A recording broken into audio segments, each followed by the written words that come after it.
All right, everybody, it's Steve with Real Progressives. Tonight, we're going to talk about poverty. Poverty is driving me crazy because what I'm wondering is how many people actually understand how we could solve poverty really, really easily. I mean, really, really easily. Okay. And I think when I hear people talking about poverty, it's kind of an abstract thing, like they have no idea what it means to be in poverty. And if they do, they have no hope of it ever going away. So what I'd like to do is I'd like to talk about the difference between the federal government and state and local governments. I think this is a really, really important point. Tonight I was talking with a fellow Bernie-crat. She's a very nice lady. She was talking about Hawaii, and she was concerned about how Hawaii had experienced some incredible wealth disparity, income inequality, and an incredible amount of poverty going on in the state, and how the economy itself had crashed.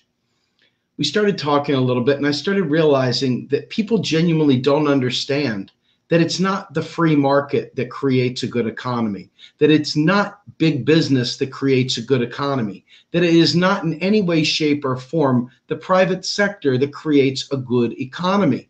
I mean, there is a combination between the business entities out there and the federal government, state governments, etc.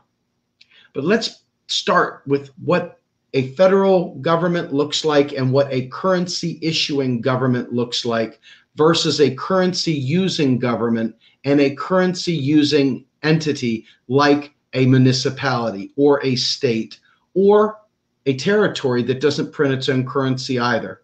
Okay.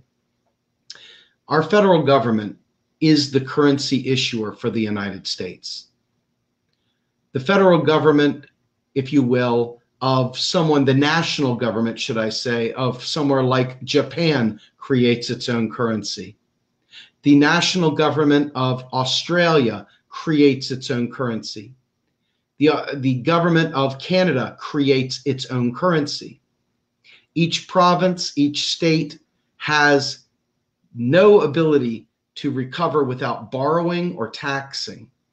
They have to hope that the states bring money in via big business. And that's how you see the shift, the race to the bottom. You see places like Kansas, you see places like Texas. They literally cut the bottom out of the tax structure to lure in businesses. Then they cut the services that the people in the area would get. They make it so that everybody comes that way. But then what do? They suck the life out of other states. Because states are not currency issuers. So the only way they can do this is to rob Peter to pay Paul. Somebody's got to lose in order for somebody to win. So this right here is a very, very critical thing to understand. The role of the federal government versus the role of the state. There's a lot of people out there that talk about local economies. They want to see local economies take over, and that's fine. We can do things to facilitate local economies. But we must understand that if we're waiting for big business or even small business to save the day, all they're doing is exchanging dollars that the government has put into play via government spending.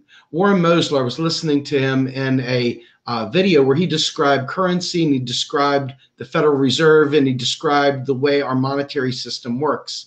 And what he said is the Fed neither has nor doesn't have dollars. It simply marks accounts up and it marks accounts down. There is no shortage at the Fed. It creates it at will upon congressional authorization. So if we're talking about a state, or we're talking about someone like Puerto Rico, who has been out of electric, who has had horrific damage done to its nation over the last 10 months. They have no prayer of surviving. They have no prayer of digging out unless the federal government provides subsidies, provides immediate assistance to them, because they do not create their own currency. And because they do not create their own currency, they are in a position where they have to borrow money from some other entity. And so you see the Wall Street raiders lining up. You see profiteers lining up ready to line their pockets with the misery of Puerto Rico. And you see the same thing happening in Greece. And you see the same thing happening in many non-sovereign nations, non-sovereign currency areas, such as your local town. Now, unfortunately, we're in a position where people don't recognize the difference between a currency issuing entity and a currency using entity. This is why it is so vital when you hear people talking about California doing something like Medicare for all, and it's not going to work universally state by state because states don't have the revenue. States have to tax to high heaven to provide services, or they need to have a lot of inbound business coming in to drive up taxes so that they have enough receipts to be able to do this. Or the federal government to provide block grants or fund each of these initiatives. So it's very important when you look at a place like California, and you look at places like Compton and San and you look at all these entities throughout the United States that look like they're straight out of a horror movie. You have to understand that these areas, there is no prayer for them to ever be better than what they are. People can donate money. They can go out there and give them coffee pots. They can give them sleeping bags. They can give them tents.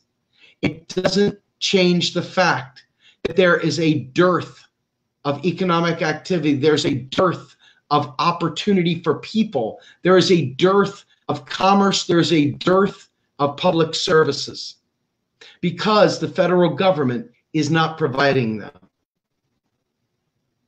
Now, if this seems like a shocker to you, it also should explain why you see so many ridiculously stupid comments coming from people like Robert Reich, who seem like they're a messiah for many in the progressive movement. Many in the progressive movement won't allow you to critique people like Robert Reich or Paul Krugman. These gentlemen don't understand the difference between a currency issuer and a currency user. Now, let's talk about this for a minute because we look at what it would take to provide these people with housing, basic necessities. You've got people laying on park benches. You've got a complete utter dearth of opportunity. Their lives are destitute. They don't have food, they can't take care of their children. And we look at them and we go, let me go ahead and give you thoughts and prayers. And then we wonder why people are doing alternative things to survive.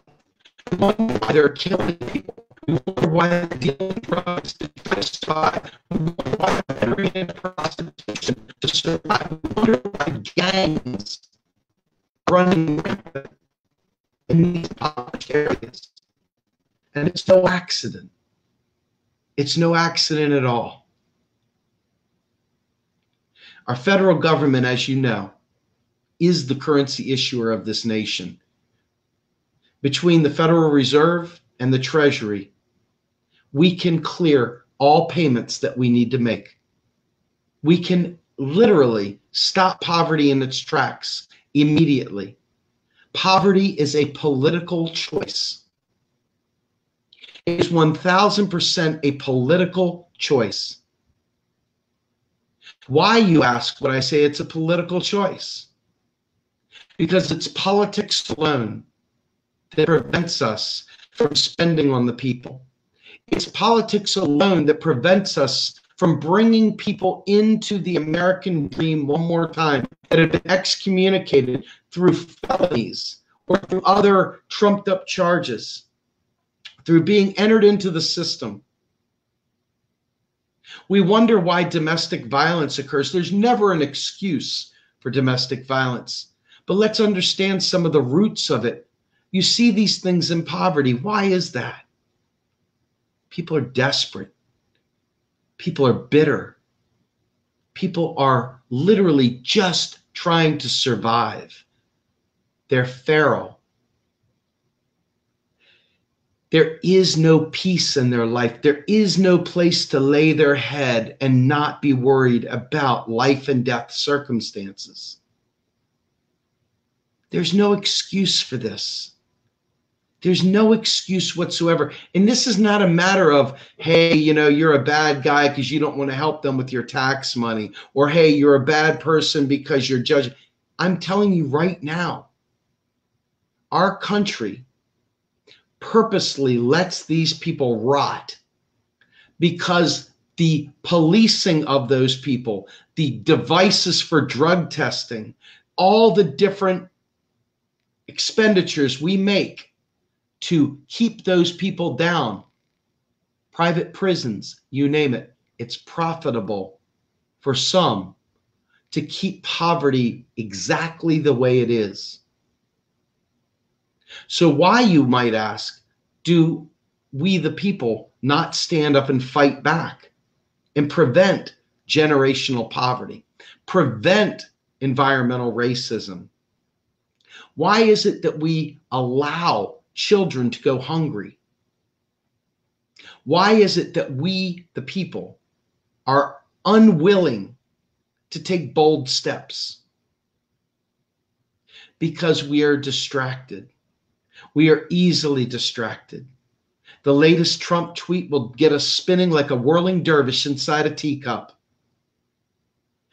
The latest news about the Democratic Party will get us all spun up, and we'll forget that we have the power in our hands to create a mass movement. I wrote an article a few years back about how to decapitate, how to literally kill a movement in 5 easy steps. And one of the main ones is gaslighting, making you believe it's impossible, making you feel like you're crazy for believing we can end poverty.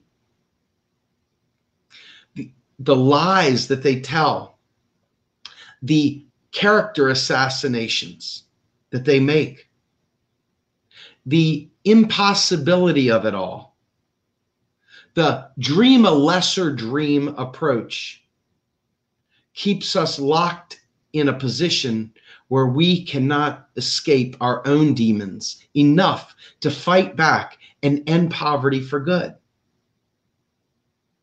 I think to myself, what would happen if, for example, we had a federal job guarantee that prevented people from ever being involuntarily unemployed, no matter what their station in life, a living wage, with benefits to boot, like healthcare. Give them opportunities for free college so that they can get trained for better opportunities. What about childcare for people that don't even have a family, much less a place to live? What about assisting these people? What about not just those people, but all Americans? What if the way we looked at being a citizen, or a human being more importantly, involved all the services that it took to keep us happy, healthy, and whole? Note I didn't say rich. Happy, healthy, and whole. Usefully whole. Not having food insecurity. Not having shelter insecurity. Not wondering if they're going to get shot by a stray bullet insecurity. Imagine if we, the people, didn't allow the party system, either the Greens, the Democrats, the Republicans, the Libertarians, any of them. What if we didn't allow any of them to dull our dreams? I want to tell you something. One of the worst things about third parties right now is all they talk about is how bad the duopoly is and how you need to join them. And because that's all they talk about, they never gain ground in explaining what it is they would do differently. It's very difficult because we're all spun up trying to shift people this way and shift them that way. But while we're doing all the shifting around, people are dying. People are literally losing hope that they have any shot at a better existence. People are checking out of the political process altogether because they don't believe that it serves them in any way, shape, or form. In Ohio's 12th district alone, I think there was like 13% of the voting age population voted. 13%. And it's running neck and neck for a corporate Democrat and a stinking Republican in a referendum on the Cittadini. 13% of voters, eligible voters, actually went and voted. Now, you can blame the people. You can get angry at the people. You can certainly make a case that they abdicated their responsibility if you want. But I would offer up a different opinion. People no longer believe that they can get served. They don't believe that voting is going to change anything. They don't believe they've got a voice. So if 13% are the only people actually voting, where's the other 87%? Where's the other 87% of eligible voters? Think about this.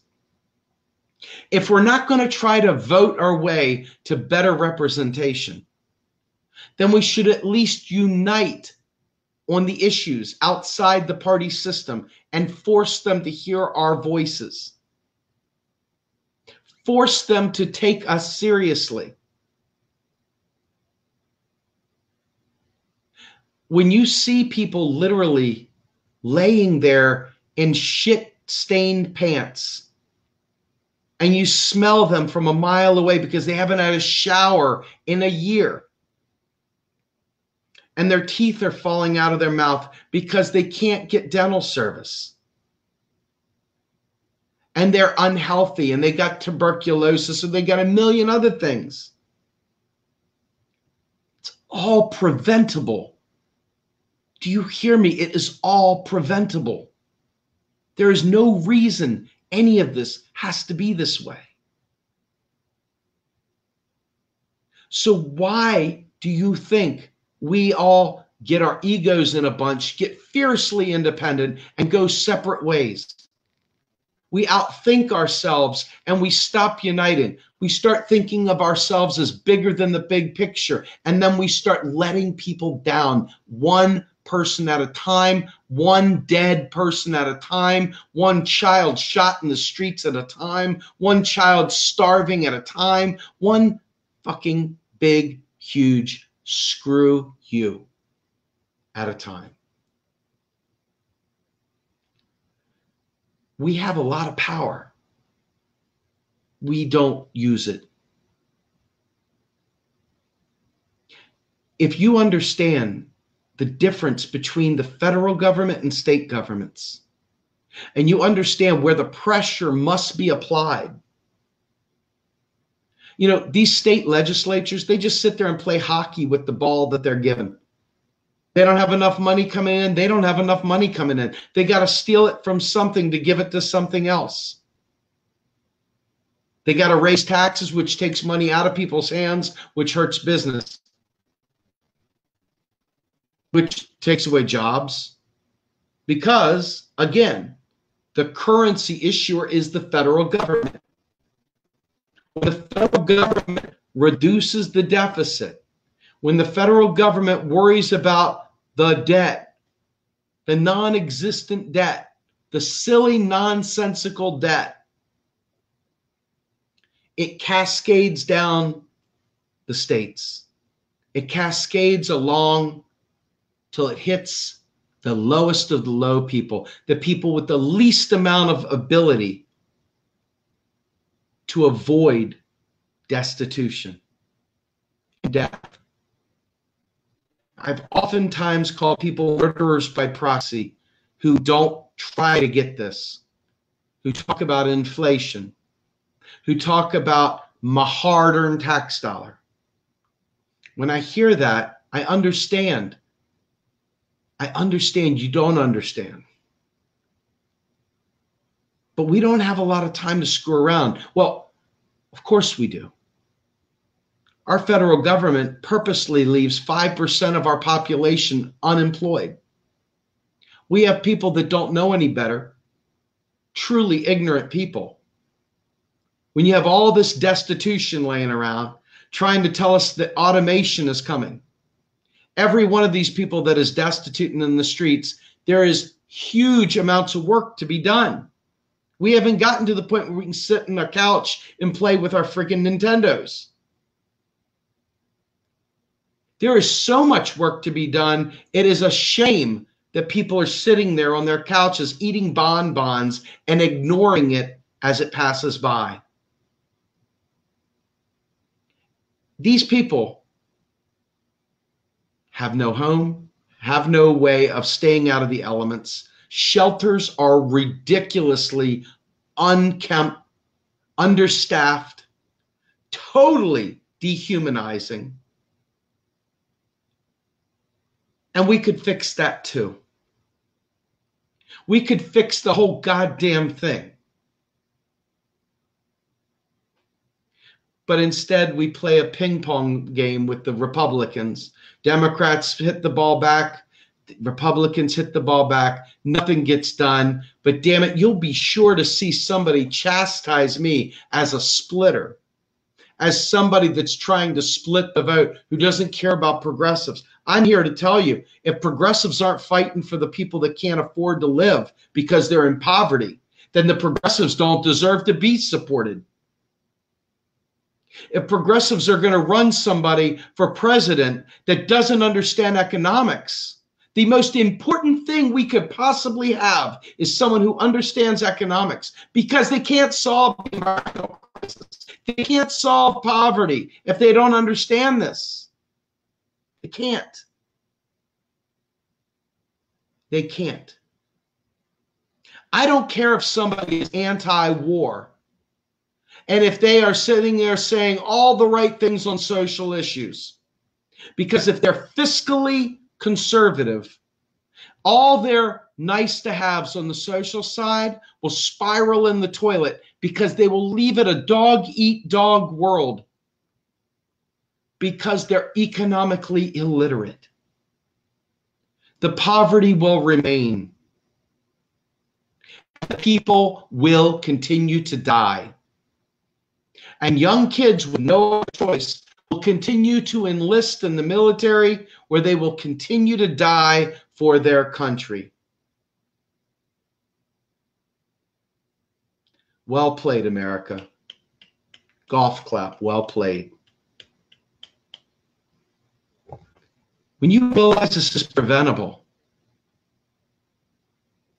that should get you into action. There's no excuse not to be motivated by that, unless you're okay with people dying. Are you chill with people dying? Are you cool with that? Are you okay with suffering? Unnecessary suffering. Suffering is a part of life. There is no getting around it. When people get sick, when people die, it hurts. When you lose a relationship, it hurts. When somebody betrays you, it hurts. Suffering happens. But when it comes to economic justice, there's no excuse for it. That's called a lack of vision. That's called ignorance. And to me, it's completely unacceptable. There's no excuse, not one under the sun, that a progressive shouldn't be up in arms ready to fight to end poverty. And let me tell you something, for the middle class and the upper middle class, and I'm not talking about the 1%, the 0.0001%. I'm talking about the 99.9% that millionaires even aren't really the problem. I'm talking about the real rich that buy and sell governments, buy and sell countries, buy and sell militaries, buy and sell real resources between countries. Place people in power. I'm talking about that kind of swag. Those are the people. But the other 99.9% of us, we're pawns in a game. Even the people that got a little bit better than us, we're still pawns in a game. The only way to end that game is to call their bluff and render them irrelevant. By understanding how the economic system works, not some fancy one far off in the future that'll never happen, but the one we have today. The very system we have today, by understanding it, we can save lives. We can unite in truth and make demands. Have you ever seen someone who is literally destitute? Have you ever seen someone that is shriveled up and stinking and hasn't got a prayer in hell to survive if we don't fix something? Have you ever seen that before? Have you ever had a conversation with one of them? Their teeth are worn down to a nub. You can see the line there where the friggin' nerves and everything are. I mean, their eyes are jaundiced. Folks, I'm telling you right now, I've been there. I used to sit there and walk the streets of Washington, D.C. And I would sit there every day because I used to go to a church. And at this church, it was a place where I could be in my recovery from alcoholism. And I would go out there and I would talk to the people in the streets that I knew were alcoholics and addicts, drug addicts, you name it, anything. There was this one guy who spoke 12 languages. He was a PhD physicist. This man spoke 12 languages. He was schizophrenic. His family tried to rescue him, but just couldn't do it. So he stayed there in the trash, literally, in Southeast. I sat there with this guy over and over again. I would get the lights set up, I would get the sound system set up, and I would lay there in the trash because I hadn't been that far before that I was in the trash myself. And I sat there with this guy and listened to him, my children. But he was sick. He couldn't get help. And he was destitute. One day he wasn't there anymore. I never saw him again. And I looked around too. That's no life. It's no life. I didn't know it. I didn't understand. I was just providing something from my heart to this guy. I was just talking to this human being. And he looked forward to it. I could tell. I didn't go there preaching God or anything like that. I was in there talking to him as a human being. I bring him a cup of coffee and sit down and have a talk. All of it is preventable. Every ounce of it is preventable.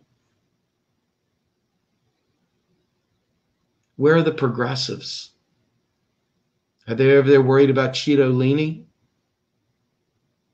Are they still worried about raising taxes to pay for stuff? How come every time the GOP says how you're going to pay for it, progressives bounce off the walls freaking out, talking about selfishness and you got to pay your fair share, instead of embracing how the economic system works so that they win? Why don't they do that? I'm asking you, why? Why don't they do this? I need to understand, Green Party people, why aren't you doing this? Movement for a People's Party people, why aren't you doing this?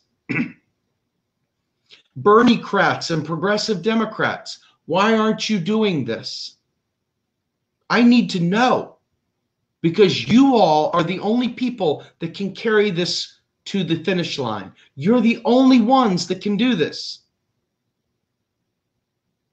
If you abdicate your responsibility for learning economics so that you can save these people, how are you any better than the GOP? How are you any better than a libertarian?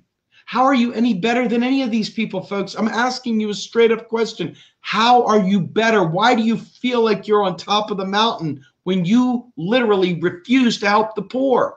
Because you think taxes pay for them, and because of that, you lose sight of everything else. You're content with fighting the GOP over a tax battle that doesn't matter. I mean, at what point do you want to win?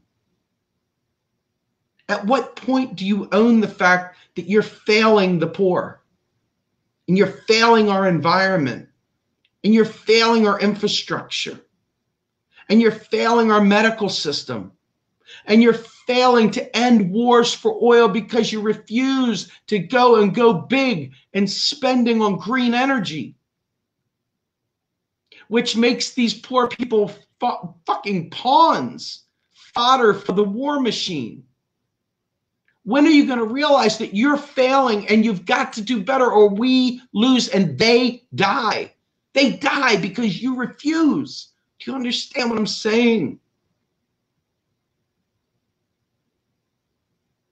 You know, I want you to understand something. You may not like the way this works, but if you want to start seeing real, honest to God change,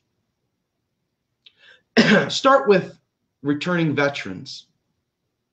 Start with returning veterans and explain to the GOP that we can afford to take care of veterans. We can afford to take care of everyone, but that's where you start talking about your sovereign currency. Because the GOP will listen to you about veterans, because that's red, white, and blue, baby. Think about what I'm saying. Think about it. If your interest is winning, think about what I'm saying. Be smart. Use your brain.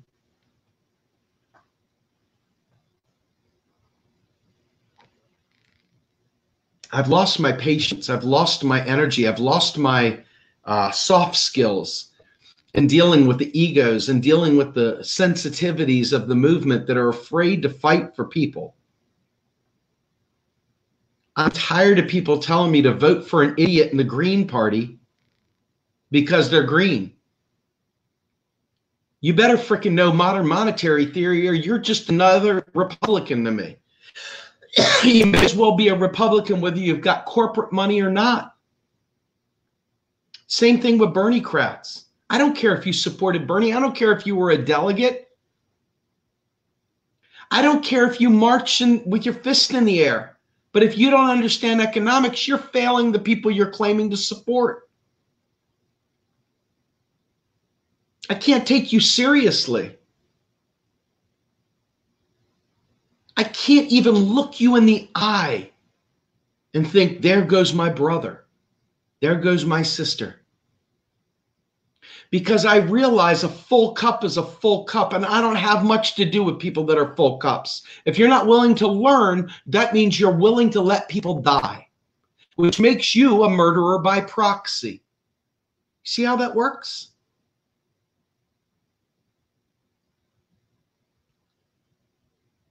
If you follow media personalities and you love them, and all they do is tell you the problems of the world, but they never tell you the solutions, because they don't get money from telling you the solutions. Their money comes from fanning the flames of the problems. If that's your idea of who you want to follow, we don't have much in common anymore. We lost that commonality, just went. I'm all about solutions. I don't care about your hero worship. I don't care whether you like their show. I don't care if you think they're a great dancer. I don't care if the guy's a friggin' all-world soprano, tenor two, whatever. I don't care. I don't care if he can do a human beatbox. If he doesn't know economics and he refuses to talk MMT, he is not on my team, because he's not saving lives. She's not saving lives. They are not saving lives. And if you're one of them, you are not saving lives. It's brutal, isn't it? But when you look at your next homeless person, when you hear the next, no Republicans, no Democrats, next time you hear that, and then you look at that homeless person, you got to know that that is preventable. That's not only preventable, but it's your job to elevate. It's your job to show up at town halls, not somebody else's. Stop looking around for somebody else who has a sign up. That's your job. That's your job. I've just cursed you. I've given you information you can't shut it down anymore. You have been enlightened. Poverty is a political choice led by pure and utter ignorance of the voting populace who don't know any better, who think that money grows on rich people. So you decide you're going to fight to soak the rich, to eat the rich, not realizing that if you give the people at the bottom health care, a job, etc., they don't need the rich people anymore, folks. Do you understand what I'm saying? The rich people start becoming irrelevant. And they stop controlling our lives. I'm wondering why people refuse to do this. And I'm wondering why you allow them to do it without calling them out on their bullshit. I'm telling you, next time you trip over a sleeping homeless person because you're too busy looking at your iPhone, know that that person right there is there because you and others like you didn't take that fight to your congressman, to your senators, to your local media. You allowed alternative media people to stupidly talk about petrodollars. You allowed them to talk about nonsense without calling them out. Folks, this is the time. It ain't going to happen any other way. Maybe you thought there might be an easier, softer way. Maybe you thought you could just get away with somebody else doing it for you. The last time I checked, ain't nobody doing nothing for nobody. It's up to us to unite in truth. And if we can't unite in truth, you go straight there and you start talking to your local and state representatives and media. And these alternative media people that get excited about likes and clicks, that don't understand economics, they are not the poor's friend, my friends. They are misleading people with entertainment. They are not educating. How many times do you need to hear that Obama bombed 7 countries before you realize we got a problem? We got a major problem. We're bombing the hell out of the world for real resources when we could exchange to green energy and a federal job guarantee. And you're allowing it. Those bombs that Obama dropped and that Trump is now dropping, strap it on, baby. Own it. If you're not actively fighting it, own it. Calling out about, we're a corporatocracy, we're a inverted totalitarian, blah, blah, blah. Fuck you. What are you doing about it? Just bitching about it? I'm telling you the answer is to unite and force them to spend. Because trust me, the one thing that they don't want is a population that is unrested, that is ready to fight back, that is smart and educated and ready to take the battle to them. You talk about voting not mattering, then what are you going to do? You're going to just lay down and die under a tree? No. It's time for you to take the power that you do have and use it and stop squandering it. The one thing you've got that can never be regained is time. We can create dollars forever because they're created by keystrokes by our federal government. You want to end the influence of banks on your life? Get the federal government to start spending on the people. And then we can end poverty forever. Forever. Think about what I'm saying. And as you go into your next live stream that you listen to, or you watch your next show, or you listen to your next podcast, or you talk to your next burner friend, remember, because you need to teach them too. We need all hands on deck. It ain't going to solve itself. I'm Steve Grumbine with Real Progressives. Let's solve poverty together. Have a good night, everybody. Now.